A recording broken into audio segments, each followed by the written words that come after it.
The first thing that makes you look weak, so instantly it's like a switch flips in her mind, is over-explaining yourself. You may not even realize it, but every time you try to justify your actions, decisions, or preferences to a woman you're dating, you're slowly eroding your frame.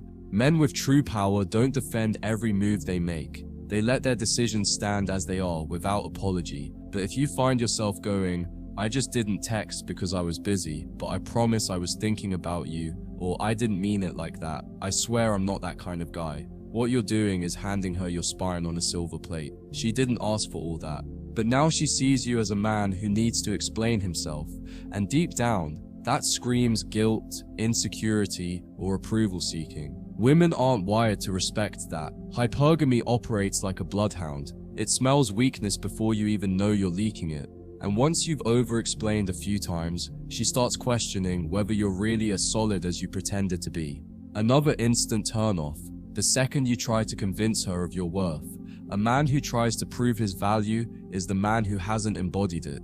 If you ever find yourself saying things like, "I'm different than other guys," or "I treat you right," or "I never hurt you like he did," you've already lost. She knows what you're doing. You're pleading your case like a lawyer in a courtroom, hoping she'll give you the green light to her emotions, her time, and eventually her body. But here's the truth. Attraction isn't a negotiation, it's primal, and it doesn't respond to words, it responds to energy, mystery, and emotional impact. The moment you try to sell yourself is the moment she mentally drops you in the same category as every other guy who needed her approval just to breathe near her. You become boring, predictable, safe, and in the female psyche, safe equals non-sexual. Convincing her is what men do when they're not chosen naturally. And the sad part, the more convincing you try to do, the more you dig your own grave. One of the most destructive things that makes you look weak fast is responding emotionally to her tests. Let me break this down. Women will test you, consciously or not, to see what you're made of. She'll say something slightly disrespectful. She'll delay a reply. She'll cancel plans last minute. And what she's doing, whether she knows it or not, is checking if she can move you emotionally. Now, the weak man will take the bait. He'll act offended, hurt, defensive, or try to correct her with logic. He'll ask, "Why'd you do that?" Or, "I thought we had something real." But what he doesn't realize is that she's watching how deeply he's anchored.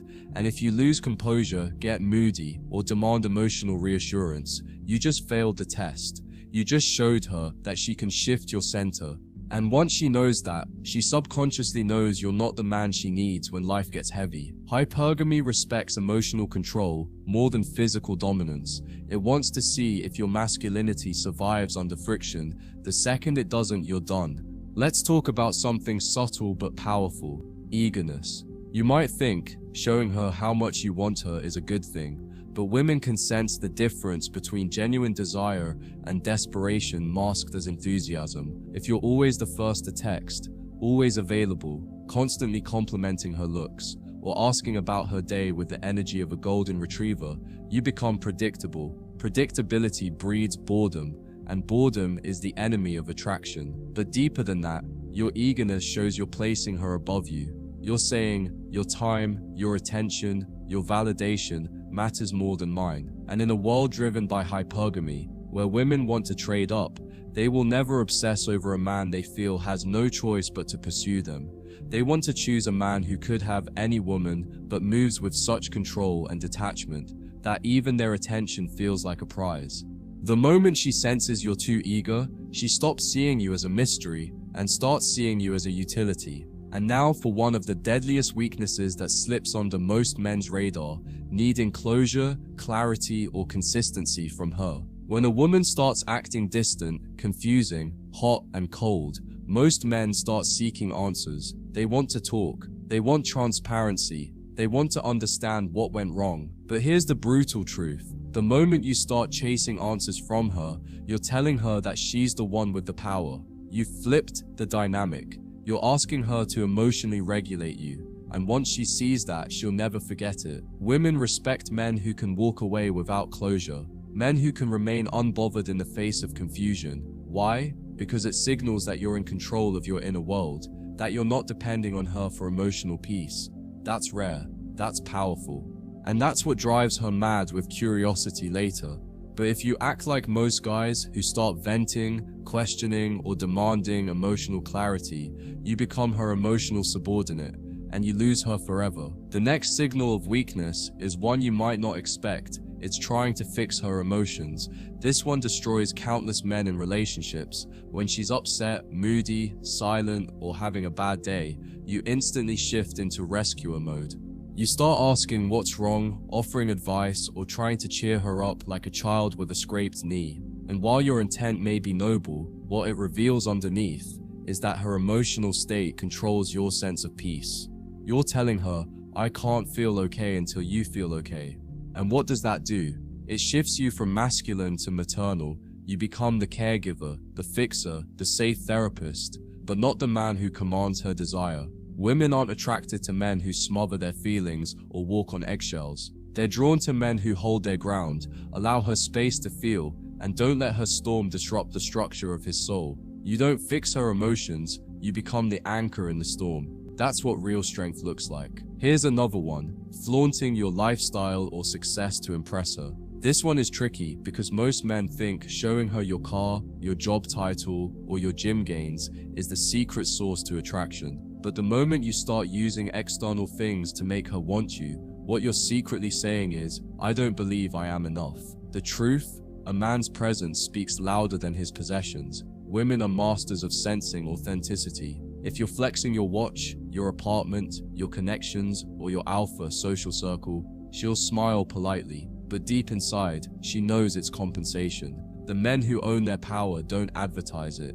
They radiate it. They're comfortable in silence. They let curiosity build. And when they speak, it's not to impress, it's to express. Once you rely on flash, you kill the mystery. And when there's no mystery, there's no magnetism. She may stick around for what she can get, but never for who you are. Another massive weakness, reacting to her beauty like she's a goddess. If your eyes light up every time she enters the room, if you tell her she's gorgeous 10 times a day, if you act like she's doing you a favor just by existing, she loses respect for you almost instantly. You've put her on a pedestal. And what happens to things on pedestals? They get worshipped, not desired. Women don't want to be worshipped, they want to earn your admiration. When a man treats her beauty as rare, he becomes one of the many. But when a man notices her beauty and stays centered, calm, unimpressed, grounded, she starts questioning why she hasn't caught his full attention. That tension, that resistance, is what drives attraction. A man who doesn't melt under beauty is the man she finds mysterious. She starts thinking, what does he see as valuable if not my looks? And suddenly, you're the prize she wants to understand, not the admirer she's used to ignoring. Here's a weakness that's silent but fatal: being emotionally available too fast. Modern culture praises vulnerability, but in dating, it's often misapplied. When you start telling her your life story, your wounds, your fears, your dreams within the first few weeks, you think you're building emotional connection, but in her subconscious, she's logging a different message. He wants me to save him. And women don't want to mother their man, they want to submit to his groundedness. Being emotionally open isn't the problem, the timing is. Early vulnerability tells her that you're either lonely, needy, or emotionally unstable. It says you're hoping to bond through trauma instead of confidence. The strongest men reveal themselves in layers, slowly, calmly, and only after she's earned that depth. That makes your story powerful. Not because it's shared, but because it's guarded. That kind of restraint creates obsession. Oversharing too soon just creates pity, and attraction doesn't survive pity. Lastly, this one might sting, asking her where things are going. The second you ask, what are we? Or do you see us together, long term? You've already lost. You've surrendered your frame. You're handing over the leadership role of the relationship, and worse, you're seeking reassurance from someone who should be seeking you. In the hypergamous lens, the man who waits to be chosen is never the one she chooses. The more you try to define the relationship, the more she questions if she's really into it. Why? Because women fall in love through chasing, not being chased. When you sit back, live your life, and let her wonder, she brings up the future. She starts nesting, she starts craving structure. But when you get anxious and try to lock her down with words instead of energy, she starts pulling away. Women don't want men who beg to be kept. They want men who are so sure of themselves that the idea of being kept feels like a privilege, not a plan. Another hidden weakness, seeking her approval before making decisions. It starts subtly. You ask her where she wants to eat, what she wants to do, how she feels about every little move you make. You think you're being polite, inclusive, thoughtful, but to her, it reads as indecisive. You've now placed the weight of leadership onto her shoulders. And here's the raw truth. She doesn't want it. She may say she does, she may test you with suggestions, but deep down, she wants a man who knows what he wants. A man who says, I made reservations for 8, not, do you think you'd maybe like sushi? When you make her the compass, she starts feeling ungrounded. Women crave direction. They crave a man whose decisions reflect vision, not hesitation. Once you start outsourcing your authority to her, she'll begin to lose the very attraction she once had for you. Lead with certainty, and she'll melt. Lead with fear, and she'll flee. Let's talk about the weakness of instant availability. Every time she texts, you're there. Every time she calls, you pick up. Every weekend, you're free. You become like air, always around, always accessible, and completely taken for granted. The man who is always available is never desired. It's not because she's ungrateful, it's because human psychology doesn't value what doesn't cost. And in the hypergamous equation, effort equals value. If she doesn't have to earn your time, your presence, your attention, it becomes worthless to her. That's why the man who says, I'm busy tonight, intrigues her. That's why the man who replies hours later, without apology, starts living rent-free in her mind. Scarcity creates curiosity. Curiosity creates desire. If you want her to value your presence, stop making it so damn easy to access. Your availability should be a reward, not a default setting. Otherwise, you're just another guy orbiting her world instead of being the sun she revolves around. There's also the weakness of emotional outburst. Men who lack emotional control, who get jealous, angry, insecure, or overly excited, quickly show their cards. And when a woman sees your emotional spikes early, it's a red flag that you can be manipulated. Women, especially those operating on instinctual hypergamy, test men. She might flirt with another guy in front of you. She might ignore your text. She might post a thirst trap on Instagram the day after your date. Why? To see if your center holds. And the second you lash out, demand answers, or show visible discomfort, she knows she's in control. But the man who sees the game and doesn't blink, that man terrifies her in the best way. He's unshaken, he's detached, he's choosing to be there, and that energy is intoxicating. Emotional discipline isn't about being cold, it's about never giving her the upper hand through reaction. It's not stoicism, it's power. Another subtle weakness is overvalidating her words and opinions. You think you're building rapport, that agreeing with everything she says will make her feel understood, but it doesn't. It makes you seem spineless. When you always agree, never challenge, never have your own stance, she starts to see you as a mirror, reflecting her back to herself. And that's boring. Attraction lives in polarity. She wants to learn from you, be sharpened by you, see the strength in your perspective, even when she disagrees. The man who stands on his truth, even if it's unpopular, commands her respect. The man who challenges her, not cruelly, but confidently, becomes unforgettable. Validation has its place, but overdoing it turns into submission. And no woman wants to lead a relationship with a man who worships her every word. Be kind, be curious, but never be a clone. The moment she knows you'll agree just to keep her, she starts plotting her exit. Lastly, for this segment, asking for permission to express desire. So many men are afraid to flirt, to escalate, to express attraction. They tiptoe around it, waiting for a green light, asking questions like, can I kiss you, or do you like me? That's not romantic. That's approval seeking in disguise. The truth is, women want to be taken, not requested. Not in a creepy way, but in a confident, masculine way that says, I know what I want and I choose you. When you hesitate, you transfer the power, you make her the chooser. But when you lead with calm confidence, you awaken her feminine energy, and that energy responds to certainty. The man who owns his desire without apology ignites her, not because he's aggressive, but because he's sure. Women are deeply turned off by hesitation in moments of intimacy. They crave men who don't ask for attraction, but command it. So stop waiting for permission. You are the permission. Another thing that instantly weakens you in her eyes is trying to fix her problems. You're not her therapist, you're not her savior, but the moment you hear her vent, you put on your cape, rushing in with advice, solutions, and strategies. You believe you're showing value, being helpful, supportive, masculine, but you're not. You're just giving her the spotlight and abandoning your own frame. Here's what most men don't understand. When a woman vents, she isn't always looking for answers, she's testing emotional awareness.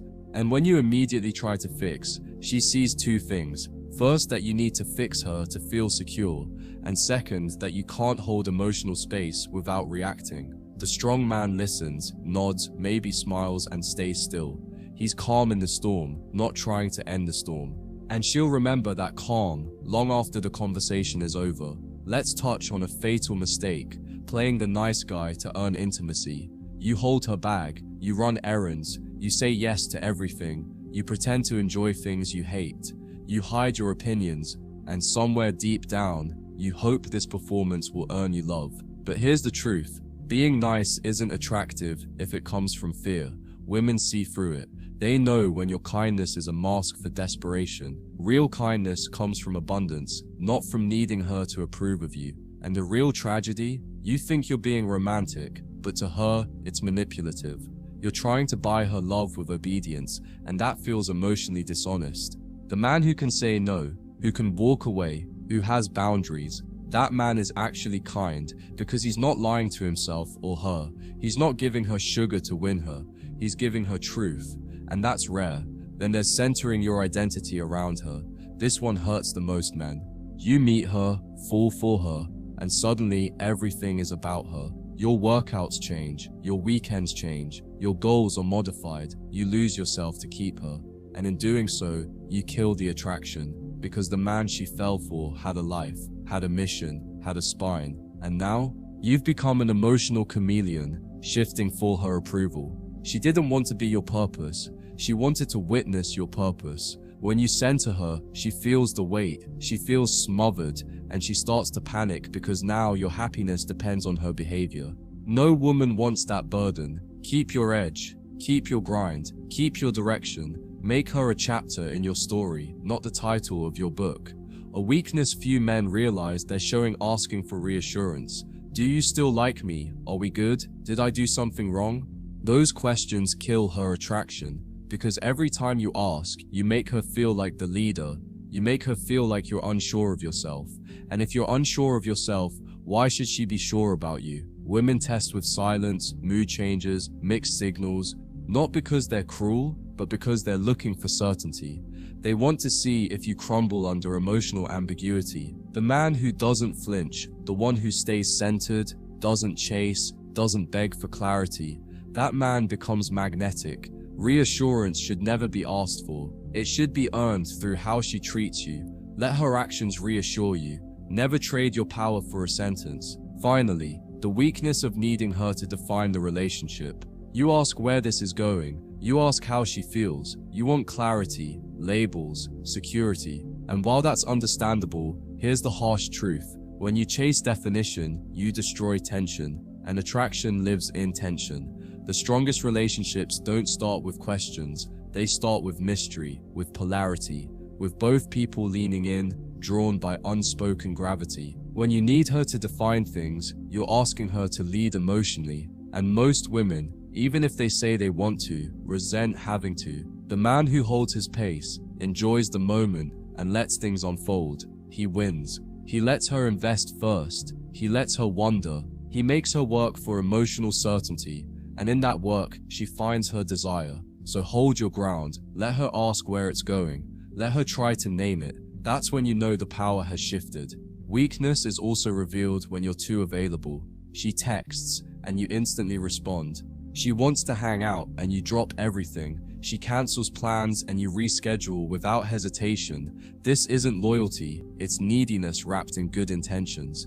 She knows you're always one message away, and while it might seem like commitment to you, to her it signals you have nothing going on. No boundaries, no self-respect. The man who's selective with his time, who responds when he's ready, not desperate, is seen as high value. Why? because his life doesn't pause for anyone. Women are drawn to men who feel just slightly out of reach. The guy who has his own rhythm, not the guy dancing to hers. So stop making her the center of your schedule.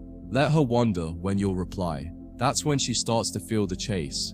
Another instant weakness? Trying to match her energy instead of leading. If she's sarcastic, you're sarcastic. If she's dry, you become dry. You mirror everything, thinking you're building connection, but you're not. You're becoming reactive. Masculine energy is directional, steady, grounded. It doesn't adjust constantly to seek approval. When you try to match her mood, she subconsciously sees you as passive. The stronger move is to remain unchanged. If she's distant, stay calm. If she's excited, be present, but don't over-celebrate. Let her emotional shifts orbit your stillness. The man who keeps his tone, regardless of hers, creates a contrast she craves. It signals that you are the emotional container, not a participant in her storm, and that makes her feel safe in a way words never could. Then comes the weakness of seeking permission to be masculine. You hesitate before taking the lead. You ask her opinion on everything. You try not to offend, not to dominate, not to assert, because you're afraid. Afraid of being too much, too confident, too direct. But women crave masculine direction. They want to be invited into a man's world, not constantly asked how to build it. When you hesitate, she loses trust in your ability to hold the frame. The truth is, leadership in dating doesn't mean control, it means clarity. Let's meet here, wear something you love, be ready at 7. That kind of energy triggers her feminine response. But if you're constantly asking what she wants, how she feels, and if it's okay, she'll feel like she's dating herself, and she'll emotionally check out before the first kiss. You also look weak when you explain yourself too much. You text long paragraphs, you over-explain your actions, you justify your schedule, your decisions, your tone, thinking it shows respect. But over-explaining is insecurity in disguise. A grounded man speaks once. He doesn't repeat or defend. He doesn't need her to understand everything, because he understands. Women find strength in mystery, in brevity, in certainty. When you keep trying to clarify, you show her that you're afraid of being misunderstood, that your truth isn't strong enough to stand alone. But the man who says little, who lets silence speak, who trusts his presence more than his words, he captivates. She'll replay your messages because you didn't say too much. You left space. Space is where her obsession grows. And lastly, perhaps the most damaging weakness is placing her on a pedestal. You believe she's the prize, that getting her is the goal, so you treat her like royalty before she's earned it. You compliment constantly, you chase without pause, and you forget that your standard is what sets the tone. But here's the brutal truth. Women don't want to be worshipped. They want to earn your interest. They want to prove their value. They want to know they're good enough for you.